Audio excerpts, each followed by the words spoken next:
Ayan, mapagpalang araw guys. Ayan, mag-unboxing na naman tayo guys ng panibagong parcel.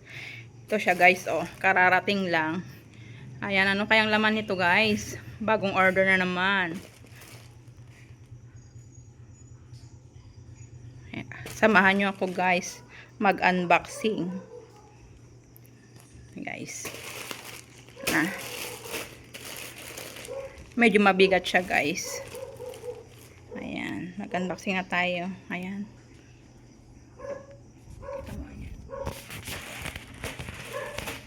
Kita to. Ayan, samahan nyo ako mag-unboxing guys. Kita yung mukha mo? Makita. Buksan ko na guys kung anong laman ito. Mabigat siya guys.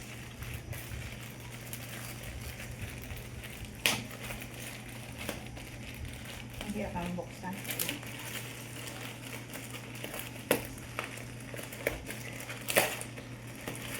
Ayan guys, balot na balot.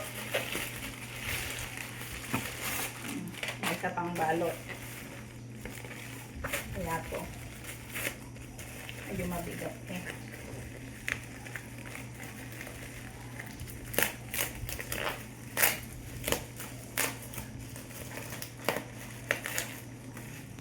Wow, charan! Wala nyo to guys, ano to? Mabigat siya. Hindi naman siya bottled.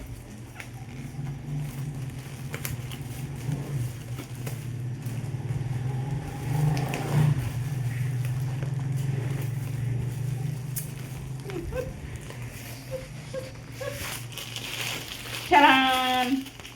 Ayan. Maraming goma. Goma pala yung laman. Ilang kilo na to guys. 3 kilo na yata. Mabigat siya. Ito siya guys. Oh. Oh. Ang daming goma. Alam nyo guys kung saan namin ito gagamitin. Itong goma. Kapag nagpipitas po kami ng sitaw. Ayan. Kasi tinatalian po namin ng goma yung sitaw guys. Para madaling matali. Tapos madaling piliin yung sitaw. Kasi guys kapag may tali na siya. Ano namin. Ihahati namin sa mga long, medium, small, saka mga reject. Kaya madali na lang siya kapag tinali mo siya guys. Kasi kapag di mo tinali ng goma, mahihirapan kang magpili guys. Saka kapag hindi mo rin siya natali ng goma guys, mahihirapan din yung magpili. Yung kukuha doon sa mga sitaw. Kaya kailangan namin ng goma. Pang malakas ang goma. Ayan guys, marami na tong goma.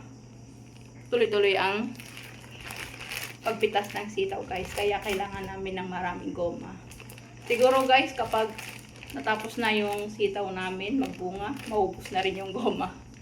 Kaya guys, salamat guys sa inyong panonood. Yan lang po ang aming unboxing. Isang goma.